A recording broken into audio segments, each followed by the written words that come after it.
नमस्कार विद्यार्थियों। आज हम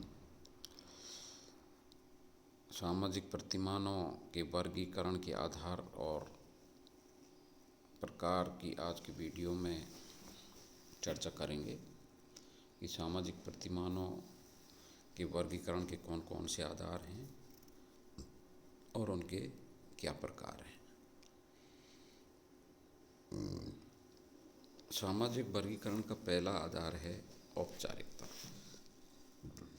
फॉर्मेलिटी।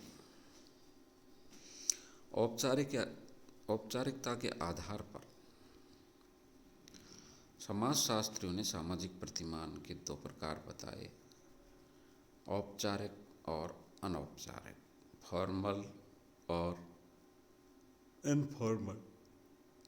जिन सामाजिक प्रतिमानों की उत्पत्ति और विकास समाज में स्वतः तथा स्वाभाविक रूप में होते हैं, जैसे व्यक्ति के विचार, व्यक्ति की आदत, फिर समूह की आदत, फिर जनरीति आदि क्रम से होती है, वे अनौपचारिक सामाजिक प्रतिमान के वर्ग में आते हैं।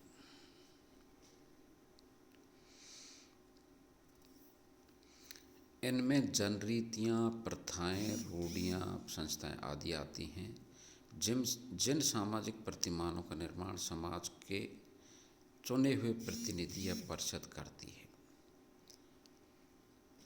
सरकार द्वारा कार्यान्वित किए जाते हैं, जिनका उल्लंघन करने पर न्यायालय द्वारा दंड की व्यवस्था होती है, वे औपचारिक सामाजिक प्रतिमान वर्ग में आते हैं, जैसे कानून। दूसरा आधार है सकारात्मकता, पॉजिटिविटी। सकारात्मकता के आधार पर समाजशास्त्रियों ने सामाजिक प्रतिमानों को निम्नलिखित दो प्रकारों में बांटा है, सकारात्मक तथा नकारात्मक। प्रत्येक समाज में अनेक ऐसे सामाजिक प्रतिमान होते हैं जो कार्यों को करने के लिए प्रेरणा देते हैं। व्यक्ति को कौन कौन से कार्य करने चाहिए वे सामाजिक प्रतिमान कहलाते हैं, जैसे सदा सत्य बोलना चाहिए, बड़ों का आदर करना चाहिए, अहिंसक होना चाहिए। जिन व्यवहारों को करना निषेध है, समाज अनेक कार्यों, व्यवहारों, क्रियाओं आदि को निषिद्ध मानता है, तो उनसे संबंधित सामाजिक प्रतिमान नकारात्मक प्रतिमान कहलाते हैं। जैसे झूठ बोलना महापाप है, चोरी नहीं करनी चाहिए, हिंसक नहीं होना चाहिए। दूसरा आधार है लिखित मौलिक, रिटन अथवा ओरल। सामाजिक प्रतिमानों का वर्गीकरण इनकी रचना या स्वरूप के आधार पर दो प्रकारों में किया जा सकता है, लिखित और अलिखित या मौखिक। समाज में अनेक प्रतिमान ऐसे हैं जो अलिखित हैं। ये पीढ़ी दर पीढ़ी समाज में मौखिक रूप से चले आ रहे हैं। ये सामाजिक व्यवस्था के अनेक क्षेत्रों से संबंधित होते हैं। व्यवहार करने के तरीके, अभिवादन, व्यक्ति के जीवन के विभिन्न संस्कारों से संबंधित अनेक प्रतिमान समाज में मौखिक रूप से विद्यमान हैं और ये व्यवहार को नियंत्रित रखते हैं, जैसे परिपाटी, शिष्टाचार, फैशन, धुन, जनरीति, रूढ़ियाँ आदि। समाज में अनेक सामाजिक प्रतिमान लिखित रूप में होते हैं, जैसे कानून, संविधान आदि। सामुदायिक ऑब्लिक संघात्मक, कम्युनल ऑब्लिक एसोसिएशनल।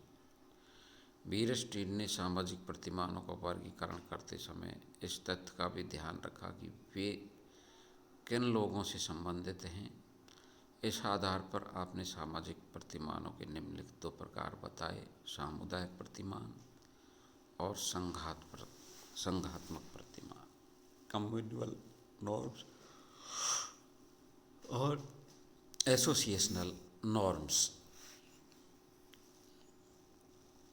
वीरस्टीड का कहना है कि जिन सामाजिक प्रतिमानों का संबंध संपूर्ण समाज अथवा समुदाय से होता है, वे सामुदायिक प्रतिमान होते हैं, जैसे अभिवादन करना। दूसरे प्रकार के सामाजिक प्रतिमान वे हैं जो किसी विशेष समूह, समिति या संघ से संबंधित होते हैं। उनको वीरस्टिच ने संघात्मक सामाजिक प्रतिमान कहा। बड़ों का आदर करना चाहिए, ये प्रतिमान बच्चों तक ही सीमित है। शिष्यों को गुरुजनों का कहना मानना चाहिए, ये प्रतिमान विद्यार्थियों से ही संबंधित है।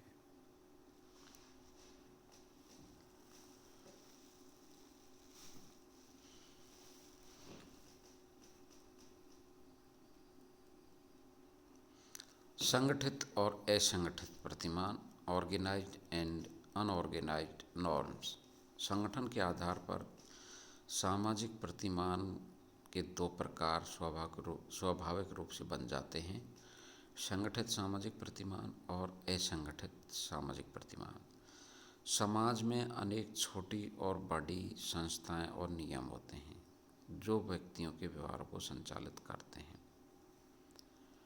संगठित प्रतिमान व्यापक रूप से नियमों से स्पष्ट और निश्चित होते हैं, जो व्यक्तियों को कर्तव्य और अधिकार प्रदान करते हैं तथा उनके व्यवहारों को नियंत्रित, निर्देशित और संचालित करते हैं।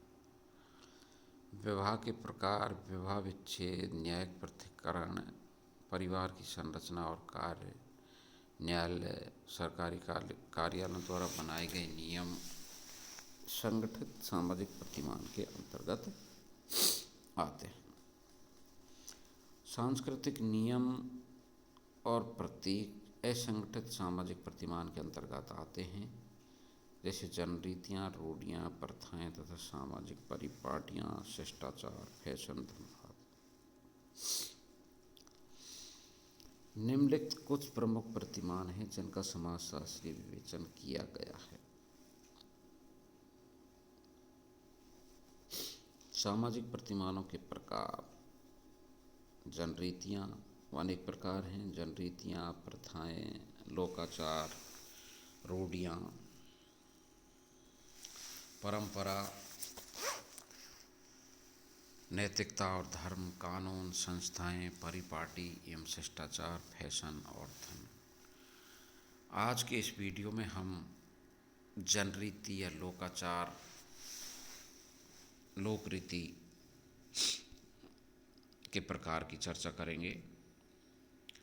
सर्वप्रथम समनर, W.G. समनर ने अपनी पुस्तक फोकवेज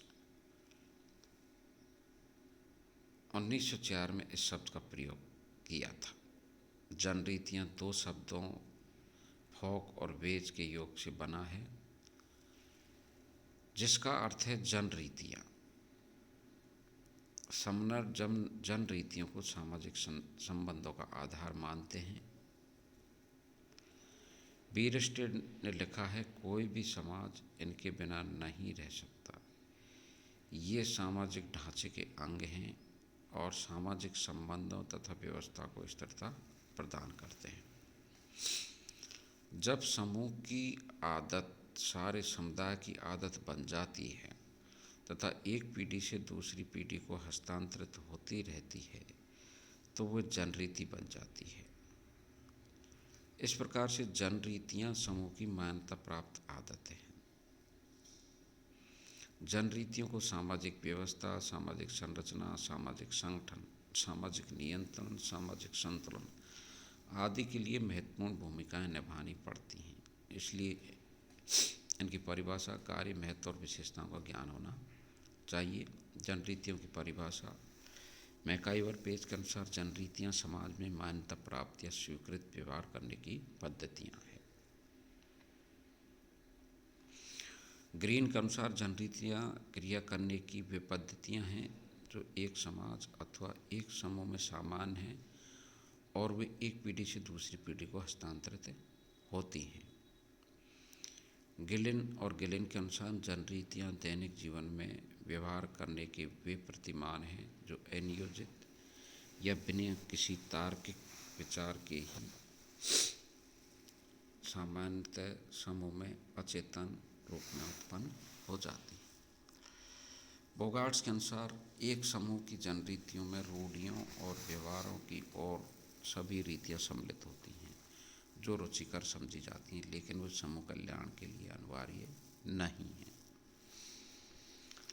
उपयुक्त परिभाषाओं के आधार पर निष्कर्ष निकलता है कि जनरीतियाँ सामाजिक प्रतिमानों का एक प्रकार है जो व्यक्ति के व्यवहार को नियंत्रित करती हैं। ये स्वीकृत व्यवहार करने के तरीके हैं। ये पीढ़ी दर पीढ़ी हस्तांतरित होती रहती हैं। जनरीतियाँ सामाजिक नियम होते हैं। ये अनौपचारिक सामाजिक नियंत्रण के साधन हैं। सामान्यतः ये अपरिवर्तनशील होती हैं, लेकिन इनमें कभी कभी थोड़ा बहुत परिवर्तन भी होता रहता है। ये आवश्यकताओं की पूर्ति करती हैं। इनका उल्लंघन करने पर कानूनी कार्रवाई नहीं की जा सकती। जनरीतियों की विशेषताएं। Characteristic of फोकवेट। जनरीतियाँ मानव की आवश्यकताओं, उद्देश्यों आदि की पूर्ति के साधन हैं। जनरीतियाँ सामाजिक व्यवहार करने की समाज द्वारा मान्यता प्राप्त स्वीकृत कार्य प्रणालियाँ हैं। तीसरा, व्यक्ति इनका पालन सामान्यतः अचेतन अवस्था में करता है। ये मुश्किल से ही चेतन मस्तिष्क में प्रवेश करती हैं। चौथा है, समनर के अनुसार जनरीतियों की उत्पत्ति और विकास समूह की आदतों से स्वतः होता है। पांचवा है, जनरीतियाँ अनौपचारिक होती हैं। छठा है, जनरीतियाँ असंगठित होती हैं। सातवां, जनरीतियाँ मानव व्यवहार को नियंत्रित करने के अनौपचारिक, अलिखित, असंगठित, अप्रत्यक्ष और अचेतन साधन हैं। आठवां, जनरीतियों की संख्या समाज में अनंत होती है। इनकी सूची बनाना बहुत कठिन है। नौवां, ये मानव समाज तथा संस्कृति के लिए अत्यंत उपयोगी और महत्वपूर्ण होती हैं। 10वां, जनरीतियाँ मानव व्यवहार में एकता, एकरूपता, व्यवस्था और संतुलन बनाए रखती हैं। ऐसा बीरेस्टी ने लिखा है। जनरीतियाँ अधिक व्यक्तिगत और अधिक सामाजिक होती हैं। 12वां, जनरीतियाँ सार्वभौमिक होती हैं। जहाँ जहाँ मानव समाज है वहाँ वहाँ जनरीतियाँ हैं। दुर्खिम का कहना है कि ये सामाजिक तथ्य हैं, अर्थात ये व्यक्ति से बाहर हैं और व्यक्ति पर नियंत्रण रखती हैं।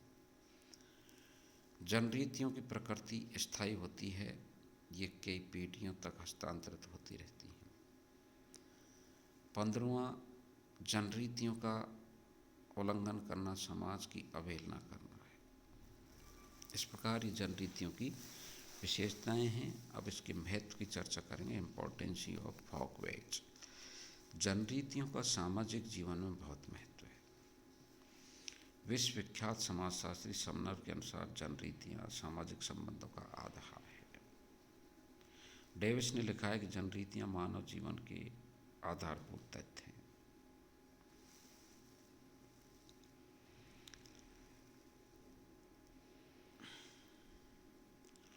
दूसरा है, डेविस ने यह भी लिखा है कि मानव अपना जीवन जनरीतियों से आरंभ करता है तथा इन जनरीतियों तक सीमित रहता है। इनके अनुसार जनरीतियाँ मानव जीवन का मेरुदंड है।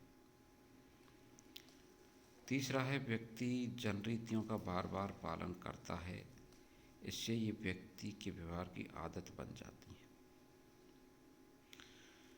चौथा, इनके आधार पर व्यक्ति एक दूसरे के व्यवहार का अनुमान लगाने में समर्थ होते हैं। कौन कब क्या क्रिया या प्रतिक्रिया करेगा, इसका अनुमान लगाना सरल हो जाता है। पांचवा, रॉबर्ट बीरेस्टी ने जनरीतियों के अनेक महत्व बताए। इनका कहना है कि जनरीतियाँ समाज की सही जानकारी प्रदान करती हैं। छठा, समाज बिना जनरीतियों के व्यवस्थित और संगठित नहीं रह सकता। सातवां है, जनरीतियाँ सामाजिक प्रतिमान के आधार हैं। ये सामाजिक संरचना को संतुलन, गतिशीलता तथा एकता प्रदान करती हैं। 8वां, जनरीतियाँ समाज में समरूपता लाने में सहायता प्रदान करती हैं। 9वां, जनरीतियाँ मानव की आवश्यकताओं, इच्छाओं और मनोकामना को पूर्ण करने के लिए समाज द्वारा मान्यता प्राप्त साधन है। 10वां है, ये समाज के सदस्यों के व्यवहार, प्रतिक्रियाओं, प्रतिस्पर्धा आदि को व्यवस्थित करती हैं। जनरीतियाँ सामाजिक नियंत्रण के महत्वपूर्ण साधन हैं। 12वां, ये एक पीढ़ी का संचय ज्ञान दूसरी पीढ़ी को हस्तांतरित करती हैं। इस प्रकार आज का वीडियो यहीं तक के लिए है। नमस्कार, धन्यवाद।